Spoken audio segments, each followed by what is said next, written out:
Good morning and welcome to the second quarter 2025 earnings conference call for Orchid Island Capital. This call is being recorded today, July 25th, 2025. At this time, the company would like to remind listeners that statements made during today's conference call related At this time, the company would like to remind listeners that statements made during today's conference call relating to matters that are not historical facts or forward-looking statements, subject to the safe harbor provisions of the Private Securities Litigation Reform Act of 1995. Listeners are cautioned that such forward-looking statements are based on information currently available on the management's good faith. Belief with respect to future events are subject to risks and uncertainties that could cause actual performance or results to differ materially from those expressed in such forward-looking statements. Important factors that could cause such differences are described in the company's filings with the Securities and Exchange Commission, including the company's most recent annual report on Form 10-K. The company assumes no obligation to update such forward-looking statements to reflect actual results, changes in assumption, or changes in other factors affecting forward-looking statements. Now I would like to turn the conference over to the company's Chairman and Chief Executive Officer, Mr. Robert Cauley. Please go ahead, sir. Thank you, Operator, and good morning. As usual, we'll be going through our deck over the course of the call. Hopefully, you've had a chance to download that from our website. We placed it up there yesterday afternoon.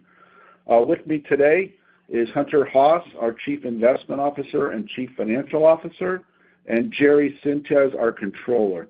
As usual, following the table of contents, first thing we will do is go over our financial highlights. Jerry will handle that for us. I will go through the market developments and focus on what happened, how that impacted us, our performance, and our decision-making. And then Hunter will go over the portfolio characteristics and our hedge positions before we open up the call to questions. So with that, I will turn the call over to Jerry. Thank you, Bob. If you turn to page 5, we'll start with the financial highlights of the quarter. During the quarter, we reported a loss of 29 cents per share compared to income of 18 cents per share in Q1. It should be noted that excluding realized and unrealized losses, that was a net income of 16 cents per share, which is the same as Q1. Book value decreased from $7.94 per share at 3/31 to $7.21 at 6/30.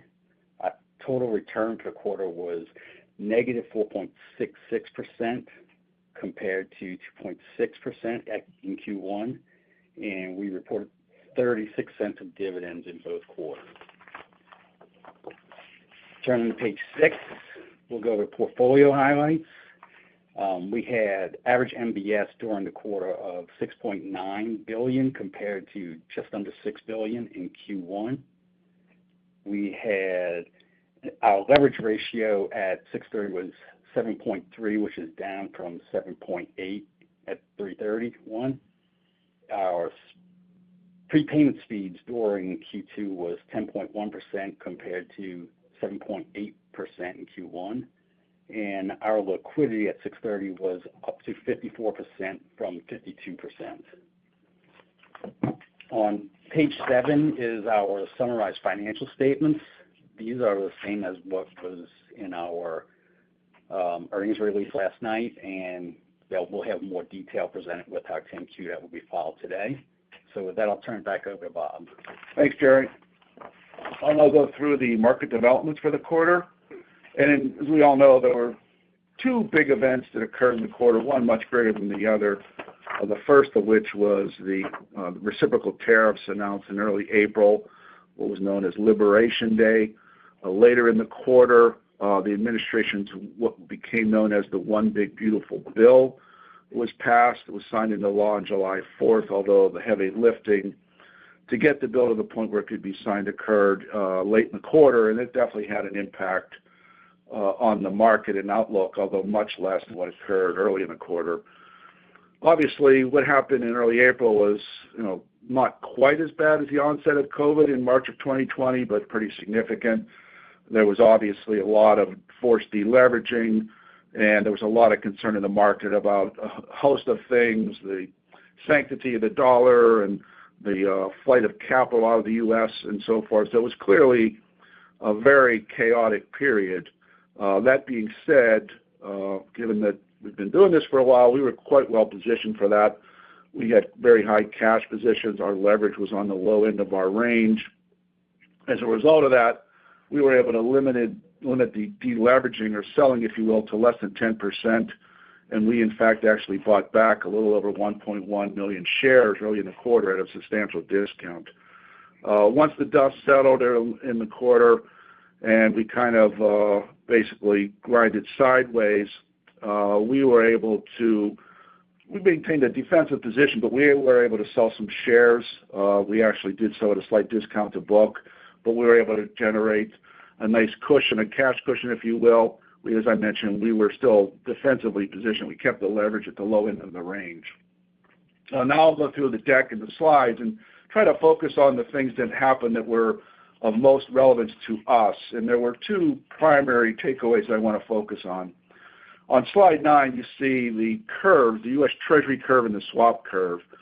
And obviously in the first thing I want to point out is if you look at that blue line there, that's where the curve was last Friday. The green line is June quarter end and then March quarter end. You can see the curve has been steepening, and that continued in this quarter. I'll have a fair amount more to say about that as we go on. But also note on the right side the SOFR swap curve. And I want to point out, if you look at these curves, the horizontal lines line up, so you could effectively put all of these curves on the same, and you can see the gap between the nominal curve, if you will, and the swap curve is wide and has been growing. And that's significant for us. So that's kind of the first takeaway. So swap spreads are becoming extremely negative. And for levered MBS investors who have to hedge their positions, using swaps is becoming a very attractive option for us because of the spreads that are available in the market as a result of that. So that's kind of point one. If you go to point 2, that's on slide 10. So here we show some of the mortgage metrics. The top is just the spread that we show, and this is a lot of history, 15 years of history going back. Current coupon spread at a 10-year. That's a 10-year Treasury, not swap. As you can see, with respect to that spread, I mean it's still wide by historical standards, but it's well off the extreme levels we saw in late 2023. But in the case of swaps, that's not the case. If you look at the bottom left, they show this every quarter. These are normalized prices for a selection of Fannie Mae 30-year coupons. So all we do is we set the price equal to 100 at the beginning of the quarter. And as you can see, I want to point out that even though the return for the index, the mortgage index and the 30-year subcomponent were positive for the quarter, that's just because there's an income component of total return. Price returns was negative or close to negative in the case of everything but Fannie 6s. So you can see that prices just did not fully recover. And in fact, as we've entered the third quarter, they've continued to soften. So just keep that thought in mind for a second when you consider the following. When you look at slide 11, this is a picture of volatility. And, in this case, we're using a pretty common measure, 3-month by 10-year normalized vol. This is what we would refer to as gamma. But notice that in this 1-year look-back period, as you saw in early April, vol spiked, which is what you would expect. And so that was the high reading for this 1-year period. But notice over the course of the quarter how much it fell. So we went from the local high to the local low over the course of 1 quarter. And if you look back in the middle of that graph, say late 2024 and 25, when vol was also low, mortgages were doing very well.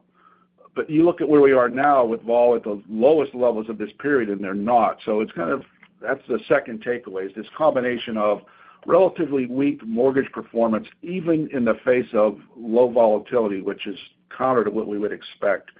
And so that means that you have attractive assets to acquire and very effective ways to hedge them with the swap market. So those are the two primary takeaways I want to focus on.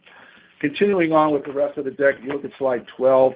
On the left-hand side, you see various swap tenors, 7s, 5s, 2-year, 5-year, 7-year, and 10-year. And as you can see in this graph, right around the early part of April, these things dropped down precipitously.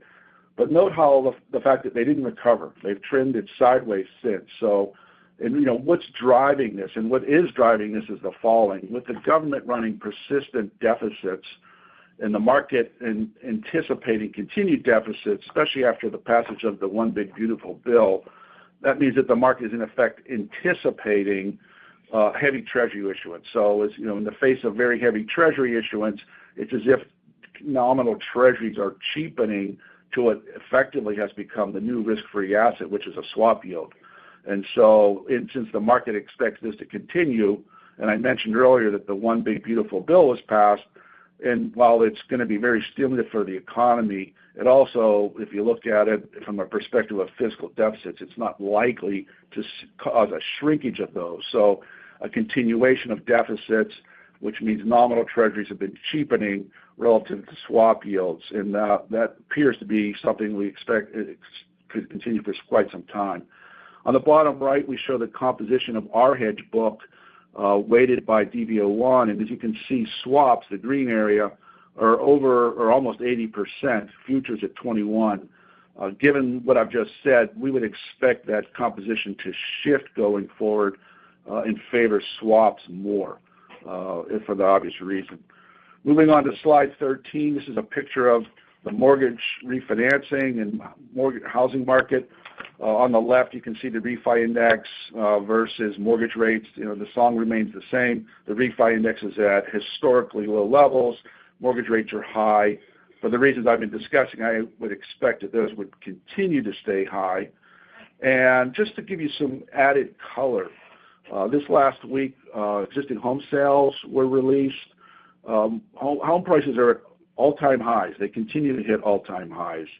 The inventory to sales ratio, which was at 4.7, typically 6 is considered kind of middle of the range. But that being said, that's the highest reading since 2016. So inventory levels are building. And when you consider that the consumer is relatively tentative given the uncertainty around tariffs and potential job losses, affordability is at multi-years, if not decade lows, and rates are high and likely to stay higher. What does this mean? Well, refinancing activity is likely to stay quite low.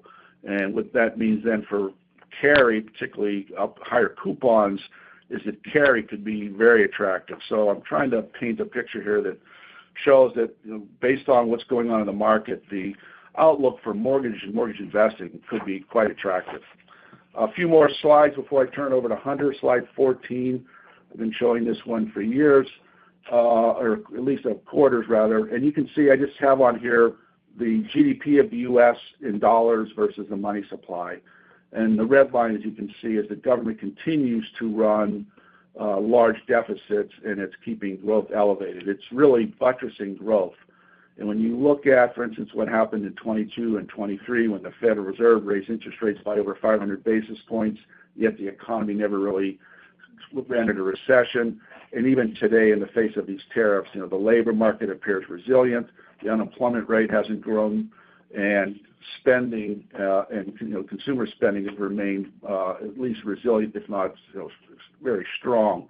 And what this really means is that you have this deficit spending, which is really preventing the economy from slowing in the face of what would otherwise be typically slow the economy quite a bit, whether it's the uncertainty surrounding the tariffs or the Fed hikes. And so I expect that to continue, which means that the economy I would expect to continue to be quite robust. I want to go to a few slides in the appendix. I'll give you a moment to turn the page. If you look at slide 26, this is new. What we're showing is the term premium as measured by the ACM model.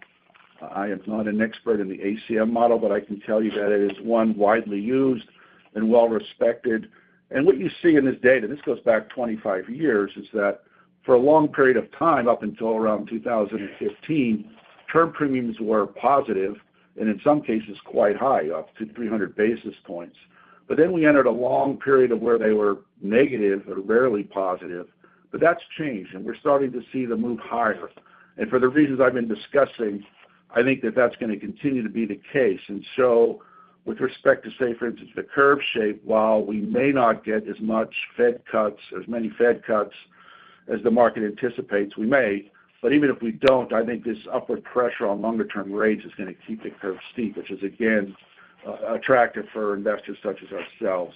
On slide 27, another new slide, what we're showing here is the spread of the current coupon mortgage to both a 7-year swap in the case of a blue line and a 10-year swap versus a red line. And as you can see, where we are now, we're in the neighborhood of 200 basis points for the current coupon mortgage to a 7-year swap. We haven't been at those levels since late 2023 when the Fed was just finishing up in a massive tightening cycle and mortgages had suffered mightily. So here we are right back in those levels. And as I also, in conjunction with what I've been saying about the market generally speaking, all this paints a very attractive picture for mortgages.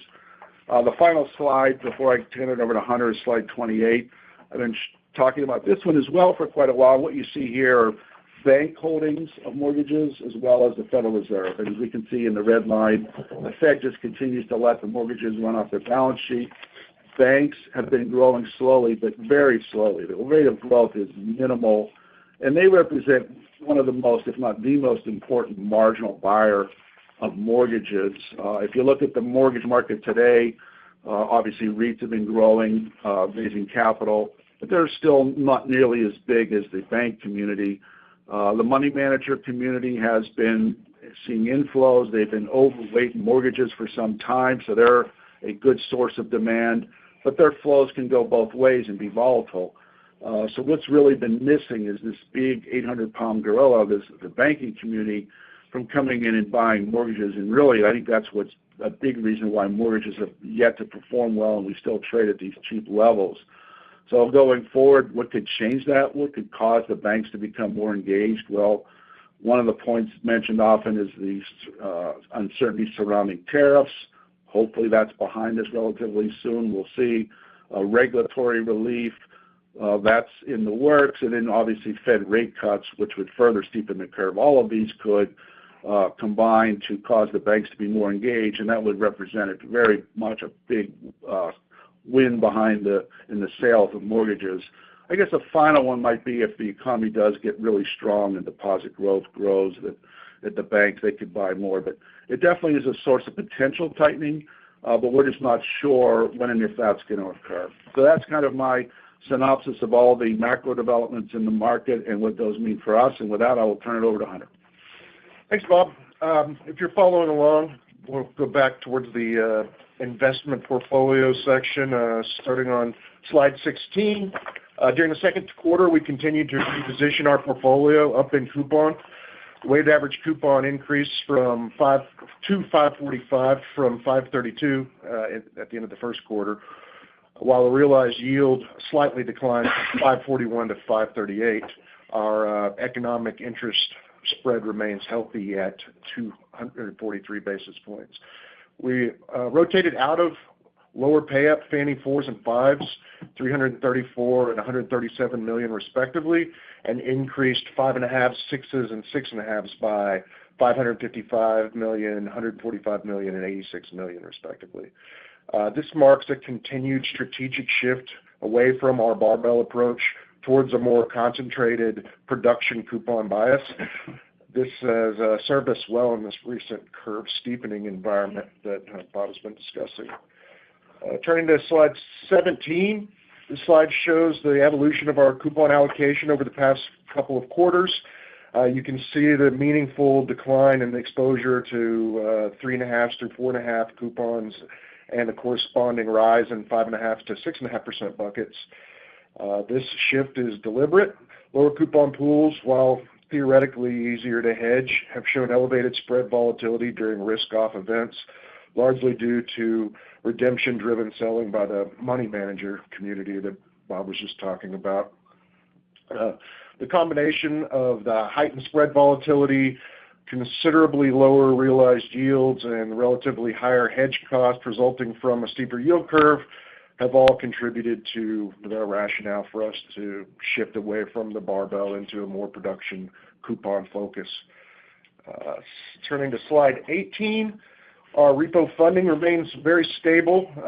We had a blended rate of 4.48 in the second quarter, which was basically unchanged from the first quarter. Our average maturity shortened slightly to 35 days.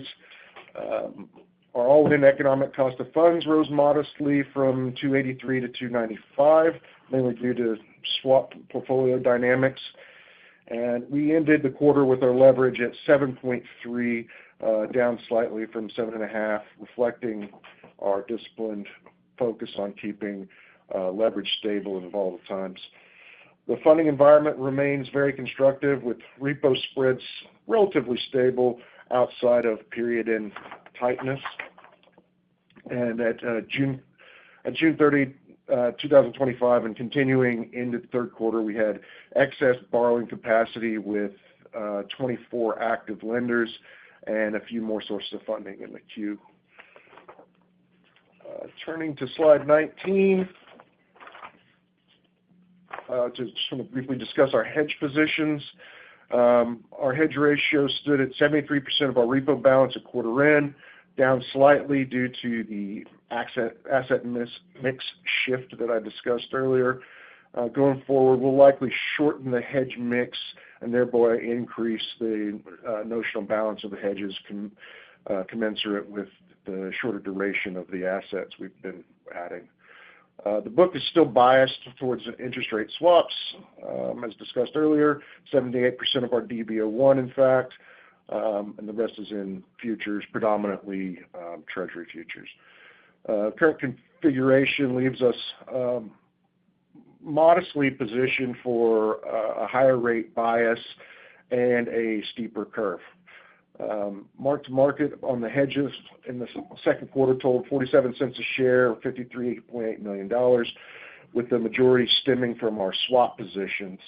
While both swaps and Treasury futures contributed to losses, the Treasury hedges outperformed our swap hedges, and this reflects the sharp tightening in swap spreads following April's hedge fund stop-outs when levered players were forced to unwind basis trades under stress and distorting the price of the Treasury curve.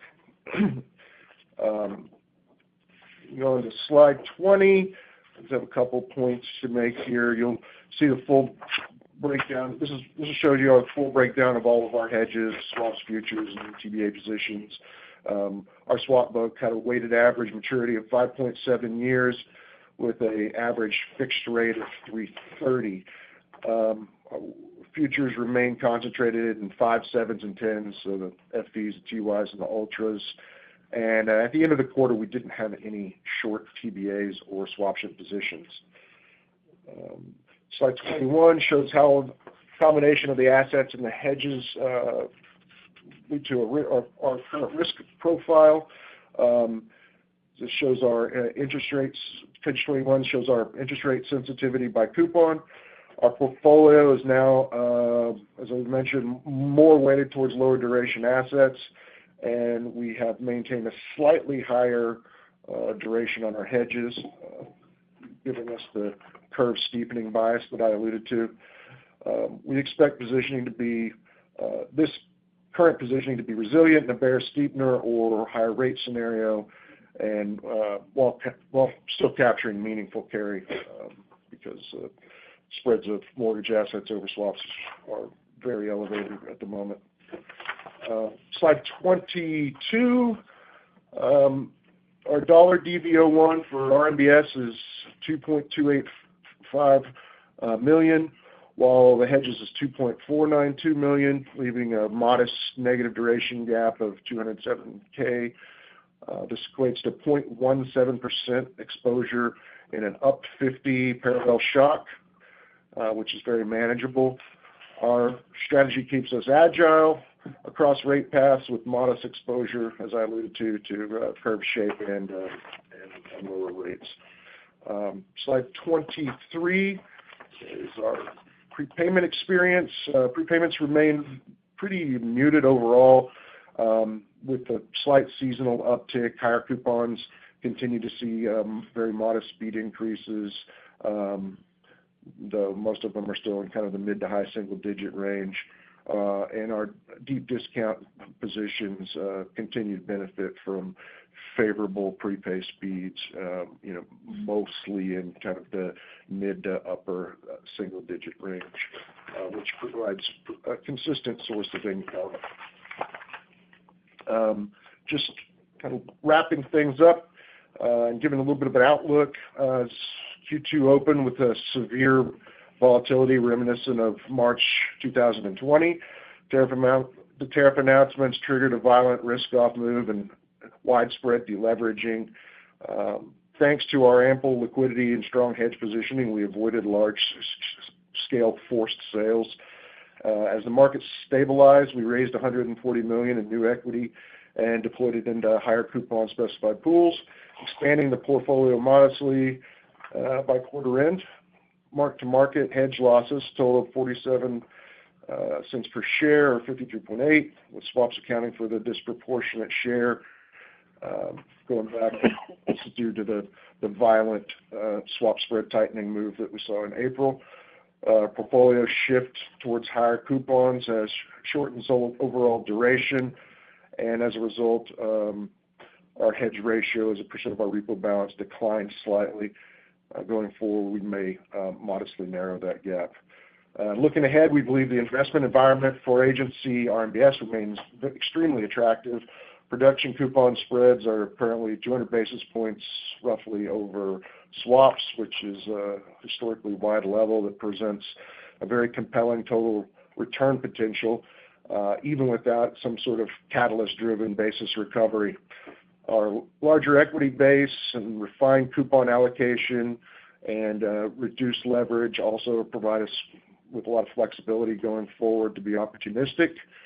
Our higher coupon specified pools offer a lot of carry, and our hedge structure, by being biased towards slightly longer tenors, is designed to mitigate upward interest rate shocks, the effect of upward interest rate shocks in a steepening curve. So with that, I will turn it back over to Bob for some concluding remarks. Thanks, Hunter. Just a couple of things I'll mention before we turn over to question and answer. We didn't dwell a lot on funding. We have seen some volatility in funding spreads around month, quarter, and year end. 3, 4, or 5 basis points generally is the range. Otherwise, I would say funding has been stable. We've had no issues whatsoever adding repo counterparties when we need it. As we've seen, we've been growing. So if anything, the complaint we hear from our repo counterparties is they are asking for more bonds, not less. So I would say, characterize funding as ample for our asset class with spreads that are somewhat choppy around period ends, but otherwise fairly stable. And then I suspect we may hear this question, but I'll be glad to talk about it more. But with respect to GSE privatization, I think it's not on the immediate horizon. I think it could happen, but our basic takeaway is that with mortgage or housing affordability at multi-decade lows, anything that has any risk of causing mortgage spreads to widen is not something that's going to be pursued. And even if it does, the president has already said, it's just a statement, not law, but saying that they would maintain the implicit guarantee of mortgages. So that would basically de-risk that if it were to occur. Again, who's to say if that actually became law, but at least with the perspective of the current administration, they would try to maintain that. So that's about it. Otherwise, I would just reiterate, we expect the market to stay favorable for mortgages. As we talked about swap spreads being where they are, that could continue to erode. We'll see what is priced in the market. I think it's quite a bit, but it could potentially get worse. Otherwise, vol being low, curve steep, and mortgages looking quite attractive from a carry perspective, all bode well. So with that, I'll turn the call over to questions, operator. Thank you, ladies and gentlemen. If you have a question or a comment at this time, please press star 11 on your telephone. If your question has been answered or you wish to move yourself from the queue, please press star 11 again. We'll pause for a moment while we compile our Q&A roster.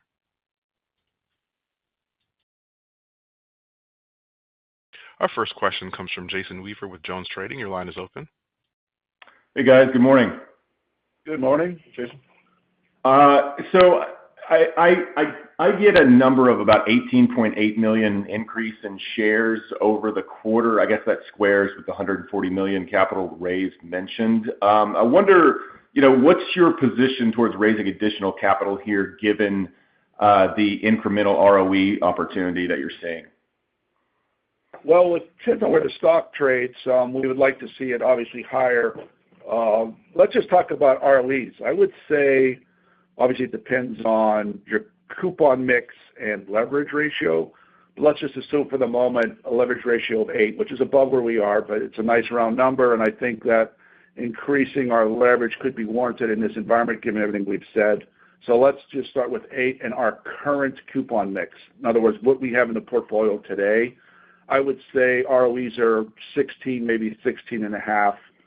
If you were to stretch the composition, bias it more up in coupon, you could probably get to about 18. So that's kind of the range I would say, which is available in the market. And with terms of capital raising, it's a question of where the price is. We would accept slight dilution to book, which we did in the second quarter, given the the chaotic nature of the market and the fact that spreads were so attractive. But going forward, ideally, we would like to be at book or better all the time, and these are still attractive levels, which we really haven't seen in a while. Agreed. That's helpful. Thank you for that. I was also wondering, given the stance towards high coupon positioning, how you're thinking of the premium risk in those, say 6 and 6.5 pools. I see either a point or 3 points of premium today on generics. And maybe that just squares with your view that, rates stay higher for longer in the long end. Yeah, I would say so. And we tend to buy, and I'll let Hunter speak of this more, we tend to buy lower pay-up pools, and the prepayment experience on those has been very good. The housing market is in a real challenging situation from a perspective of affordability and the ability for people to refinance. And with the curve staying the way it is, with deficits running the way they are, and the economy is strong and resilient as it is, it's really hard for me, absent just some external shock, to see a big rally in the long end. Now, you could argue that's the obvious pain trade it is, but I think carry, absent in a shock in higher coupons, is very attractive. Yeah. Got it. Go ahead. First of all, just to chime in on that, all of our premium specified pools are, have some sort of a story to them. So that's the kind of first line against some sort of a large rally and premium risk. So we've focused on stories that are relatively inexpensive. Try to kind of focus inside of an extra point. But those stories have held up really well as we've had these small kind of micro refi waves over the course of the last year or so. And so I think we're well positioned. We still do have a decent portion of the portfolio in the discount coupon, so that always helps in that big rally scenario. We would expect to see those assets do very well, while the higher coupons, specifically like the 6.5s and maybe even the 6s, underperform a little bit. And we've seen that happen as we've pushed towards the lower end of the rate range here in the last several months. And the strategy seems to be working relatively well. We keep enough exposure to discounts, even if they're more recently just slight discounts, so like the 5s and the 5.5s, that I think we're pretty well diversified for both a little rally and refi wave as well as a sell-off. That's the other side of it, is the 6s and 6.5s have done incredibly well as we push towards the higher end of the recent range. So that's how we think about it. Got it. Thank you. And one more, if I may. Did you give an updated quarter-to-date book value? Apologies if I missed it during the prepared remarks. We did not, and as of last night, and these numbers are not audited, obviously, it's just our best guess estimate, we were down about 3 cents quarter to date. Not 3%, 3 pennies. 3 cents. Thank you very much. Appreciate the time. Yep. One moment for our next question. Our next question comes from Mikhail Goberman with Citizens JMP. Your line is open. Hey, good morning, guys. Hope everybody's doing well. Thanks as usual for the detailed slide deck. Just a quick question on prepay speeds. There was a bit of a spike up in the second quarter. What is your sort of outlook for the third quarter in terms of prepays? I would say very muted. Consider that the second quarter is typically the peak seasonal period. Now, that's not a premium story or discount story. That's just, the nature of the turnover. And it was very muted given that. And the brief refi spike was really just because of the rally that occurred early in the quarter. Mm-hmm. I don't expect that to continue much at all. And, again, if to the extent we continue to see pressure on longer-term rates, I don't really see how you can have that come back meaningfully. I would say I expect them to be muted. Yeah, and we've added, part of that was just the natural seasoning of the portfolio in conjunction with a small refi opportunity, similar to sort of what we saw at the end of, September, October of last year, pushing into December and January speeds. So I think going forward we should be in good shape. And we've also added a lot of newer issue spec pools in the upper coupon range, so that should pull that weighted average speed down a little bit going forward. So I'll probably expect something with a 8 or low 9 handle as opposed to almost 8 in the first quarter, you'd say? Yeah, I don't have that right. What slide is that on? 23? What are we talking about?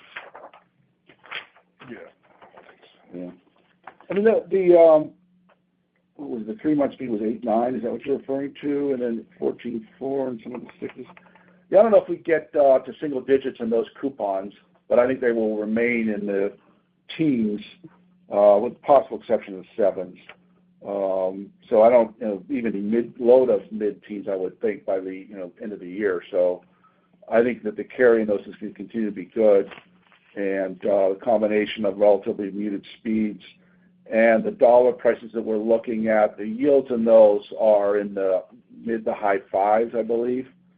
I want to say, I don't know if you have that in here, but 6.5s, I think they're in the 570, 565, 575 range, and I would expect that to be maintained. Mm-hmm. That's all right. Thanks, guys. Appreciate it. Yep. One moment for our next question. Our next question comes from Jason Stewart with Janney Montgomery Scott. Your line is open. Hey, good morning. Thanks for taking the question. Hey, quick Jason. one on the capital activity. For the share repurchases and the issuance, do you have a number how that impacted book in the quarter, either separately or together? I don't have one on the buybacks. On the issuance, it was somewhere around, and this is, there's no precise way to measure this because you don't necessarily know what book value is at the moment you're selling shares. I tend to just look at end-of-day book to compare that to the issuance price, which I'm not going to say is absolutely the best way. It was somewhere around 20 or 21 cents negative in the second quarter, and it was about a positive 21 or 22 cents in the first quarter. But we sold more shares in the second quarter, so the combination of the two was about 99.5% of book for the first 6 months of the year.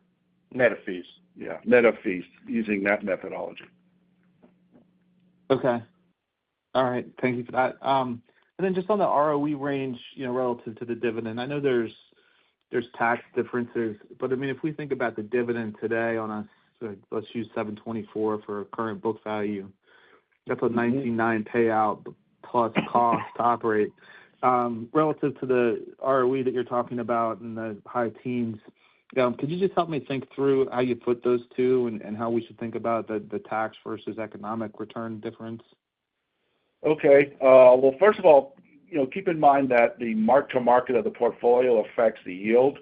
So obviously, as you mark the portfolio down, the yield is going to go higher, and I think that's capturing a part of that. And you also think of it this way, whenever the mark-to-market of the portfolio occurs, you also have a realized or unrealized loss. So that dividend yield might be 20%, but you've also incurred a mark-to-market loss. Now, that doesn't impact the dividend per se, But when you think of it from the total return perspective, yeah, you're paying a higher dividend, but you've got a mark-to-market loss. So what's the net of that? And compare that to what you're earning on new capital. And also keep in mind that for tax purposes, when you close out a hedge, if the hedge is in the money, you are required by tax law to allocate that equity over the balance of the hedge period. So when you look at the dividend we pay, it's driven by taxable income. Some of that is a result of closed hedges. So that cash isn't necessarily sitting in an escrow account. So if at any point in time you have a period where market moves and your hedges go in the money and your mortgage assets go out of the money, you're going to get margin call activity. So you're going to be sending out cash to your repo counterparties. You're going to be taking in cash from your hedge counterparties. The net of that could be zero. So your cash position could literally not change. Under tax law, you have to take that equity in those hedges, and let's say you closed your hedges, all of them, just for argument's sake, at the end of that period. All of that open equity would have to be used to reduce interest expense over the balance of the hedge period. So when you calculate your dividend for tax purposes, you offset interest expense incurred over that period and then reduce it by that open equity. But that cash doesn't exist. That's just an artifact of the tax law. Now, under the tax law, you might have capital losses in that period, but those don't affect the dividend calculation generally. In fact, with respect to calculating, say, taxes on under distribution of REIT earnings, you ignore capital gains. So those are kind of thrown out the window for that purposes. So in our dividend, it's capturing those effects. So the one, you have this interest expense adjustment, but you also have the fact that your portfolio in this period went down in value. So now when you look at that yield as a percentage of the current mark-to-market value of the portfolio, it appears very high. So when we give you a ROE, that's on a flatline basis. So from the perspective of total return, that's just the carry. When you look at the historical, it's a combination of carry and mark-to-market gains or losses. Right. Does that help? So, yeah, no, that's helpful. So would it be fair to say that the dividend policy right now is sort of being driven by the taxable distribution requirement? And if that's right, how long till that converges with maybe go-forward economics? I don't have that in front of me. I would say it's maybe a year or two more. Yeah. The bulk of it will be gone by then. Okay. But that's also, right, keep in mind, this is important. As we've grown, that's getting diluted, right? So the dollar amount a year ago and the impact it has on the July 2024 dividend and the July 2025 dividend, because we're larger on a per share basis, that dollar, that's going down. And so it depends on what happens to the size of the company in the next year or two, just the exact magnitude of that effect. If we were to continue to grow, that effect would become more and more diluted. Yeah, I gotcha. Okay, that's really helpful. Jason, through the first 7 months of this year, our taxable income projections are right on top of our dividend distribution. Got it. That makes sense. All right, thanks, Hunter. Thanks, Bob. Certainly. Thanks, Jason. One moment for our next question. Our next question comes from Eric Hagen with BTIG. Your line is open. Hey, Eric. Hey, thanks. Hey, how we doing, guys? Just as a matter of clarity, the book value update, does that include the dividend, the accrual for the dividend, or no? Yes. Okay. You guys are always so thoughtful around market conditions. I mean, do you expect MBS spreads are more likely to widen or tighten into an interest rate rally? Specifically for the current coupons, are there scenarios where you feel like we could get a curve steepener with lower rate vol? And how would you respond to that? Mortgages have been directional of late. A meaningful rally depends what drives it. I think if it's a classic sort of rolling over of credit, you would definitely see probably a pronounced widening into a rally like that. So, economy starts to break and credit cycle rolls over.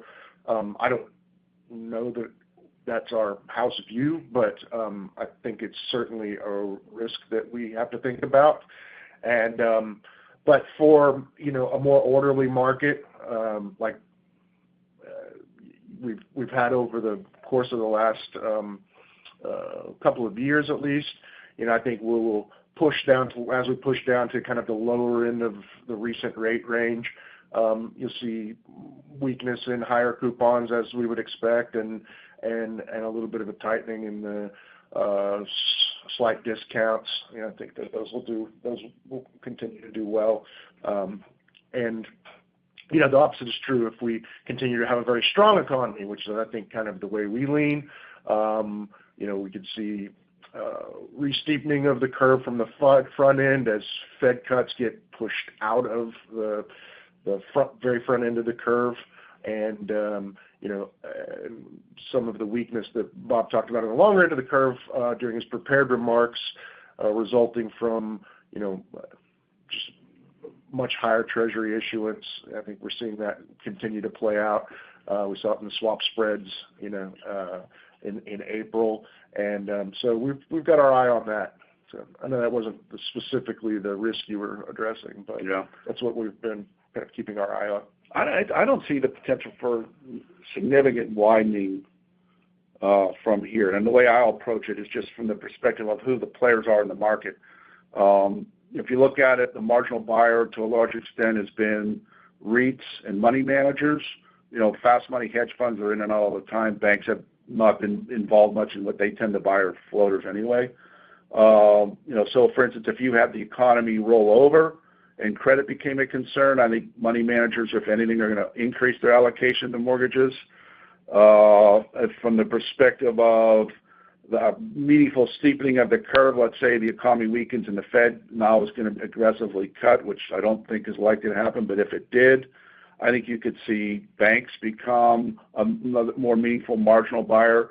But in any of these scenarios, whatever this perturbation is to the market, I think it results in more buying of mortgages, not less. I just really, we're pretty cheap here right now. It's just hard to see us really getting a lot cheaper. That shock, I don't know what that is, frankly. Right. But the house view generally is that you don't feel like MBS spreads really reflect the likelihood for the Fed to cut rates before year end, and the Fed needs to deliver a cut, and that's going to catalyze MBS spreads to be tighter? Maybe. I mean, we've been talking about Fed cuts for so long. We can go all the way back to 23 and 24, or not 23, 24, and earlier this year. Everybody's expecting the Fed to cut. It just keeps getting pushed out. The economy's too resilient. Here's my metaphor. You get one of these a year. So my metaphor is the economy is a car, and it's driving down the road, and if the car goes too fast, if we grow too fast, the Fed intervenes to slow the economy. So in my metaphor, the driver of the car is the Fed, and they put on the brakes to slow the car. But then you have this government running these massive deficits, and that, in my metaphor, is a truck that's behind the car, and it just keeps pushing it. So no matter how much the Fed tries to put on the brakes, these deficits just keep pushing it. And that's going to just continue to be the case. Now, if you think about it, what's the potential growth rate of the U.S. economy? 2.5%, and we're running deficits at multiples of that. So I just think the Fed's going to continue to be challenged containing inflation, and everything in this big, beautiful bill is extremely stimulative. They're going to full expensing of factories. Trump's negotiating trade deals where all these countries have to agree to spend money in the U.S. building. The multiplier effects of these things are significant. CapEx has a greater impact on growth than the housing market in terms of a multiplier. And it just all these factors combined, I just don't see how the economy does anything but stay strong, if not get stronger, and inflation stay the same or maybe even get worse. So that's my personal view. How that leads to Fed cuts, I don't know. That being said, I think the curve can continue to even steepen just because the term premium continues to grow and Treasury issuance gets worse. I think it's really a question of what is neutral, right? So if somebody at the Fed decides that rates are too high, in spite of all the things that we just discussed, then they may cut rates a couple times. I'm not sure that they need to, but they may do it. they might revisit what neutral is, decide that 4.5 is pretty close. Hey, I appreciate your thoughtful responses as always. Thank you, guys. All right. Thank you. And I'm not showing any further questions this time. I'd like to turn the call back over to Robert Cauley for any further remarks. Thank you, operator. Thanks, everybody. If you have any questions that come up later, or if you happen to miss the call and want to listen to the replay and then triggers a call, we'll be glad to take any and all calls. Our number is 772-231-1400. Otherwise, we look forward to speaking with you next quarter. Thank you. Well, ladies and gentlemen, this does conclude today's presentation. You may now disconnect and have a wonderful day.